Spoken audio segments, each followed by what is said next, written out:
ஆன்மீக பயணத்துல போகணும்னு நினைக்கிற ஒரு இளைஞன்.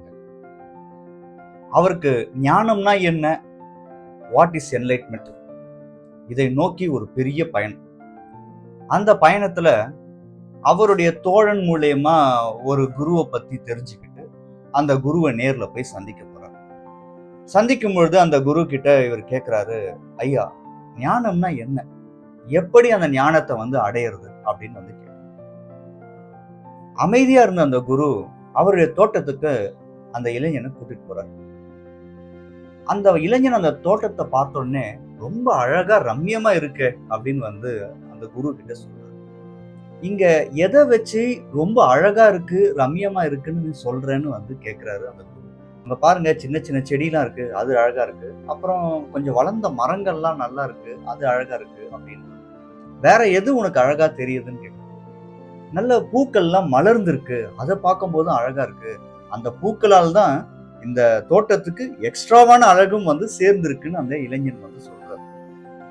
இதை தாண்டி உனக்கு வேற எதுவுமே உன் கண்ணுக்கு தெரியலையா அப்படின்னு அந்த குரு கேட்கிறாரு.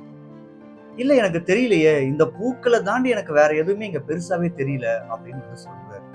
அப்ப அந்த குரு சொல்றாரு, நீ சொன்ன இல்லையா அந்த மலர்ந்த பூக்கள், அது பக்கத்துல மலர போகின்ற மலர்கள், அந்த மொட்டுகள் கூட மிகவும் அழகானது அப்படின்னு அந்த குரு சொல்றாரு.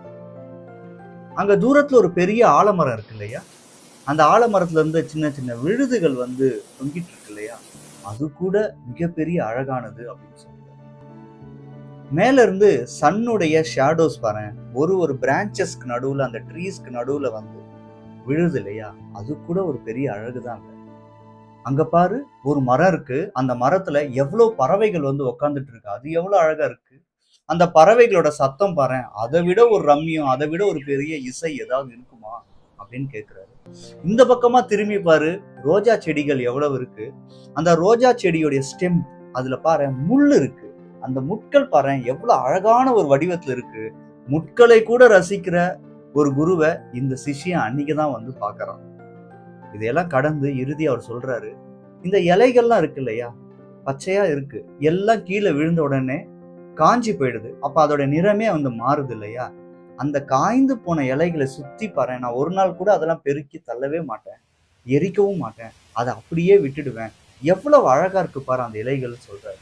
அந்த காஞ்சி போன இலைகள் இருக்கு இல்லையா, அது பாரு மண்ணுல இருந்து மண்ணோட மண்ணாகி கடைசியில இங்க இருக்க மரங்களுக்கு எல்லாருமே உரமாவே மாறுது இல்லையா, அந்த உரம் கூட எவ்வளவு அழகா இருக்கு பாத்தியா அப்படின்னு சொல்றாரு. இந்த பிரபஞ்சம் நம்மளை சுற்றி எவ்வளவோ விஷயங்கள் படைச்சிருக்கு இல்லையா, அதுல இது அழகா இருக்கு, அது அழகா இல்ல இப்படின்னு பிரிக்க தெரியுது இல்லையா, எந்த பிரிவினும் இல்லாமல் எல்லாமே அழகு, எல்லாமே அற்புதம், எல்லாமே ஆச்சரியம், எல்லாமே அதிசயம் தான் இந்த பிரபஞ்சத்தோட படைப்பு அப்படின்னு சொல்லி அந்த இளைஞனுக்கு ஒரு பெரிய அறிவுரை கொடுக்கிறாரு. கூடவே ஒரு விஷயம் சொல்றாரு, ஞானம் என்பது வெறும் ஒரு வாய் வார்த்தைகளாக அதை எக்ஸ்பிளைன் பண்ணவே முடியாது. ஞானம் என்பது, அதாவது என்லைட்மெண்ட்டை உணரதான் முடியும், ஃபீல் பண்ணதான் முடியும் அப்படின்னு சொல்லி முடிக்கும்.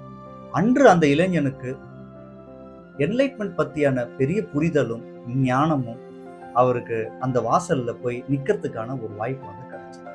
கண்டிப்பாங்க இந்த கதை மூலயமா நம்மளை சுத்தி இருக்கிற எல்லா விஷயமும், எல்லா சூழ்நிலைகளும், எல்லா சேலஞ்சஸும், எதிர்பாராத வர ஏமாற்றங்களும் எல்லாமே ஒரு அழகுதான். ஏன்னா எல்லாத்துல இருந்தும் ஏதோ ஒரு பாடங்கள், ஏதோ ஒரு வழிகாட்டி கண்டிப்பா நமக்கு இருக்கும். நன்றி, வணக்கம். Hariharan school for change. Love you all. See you all on peak.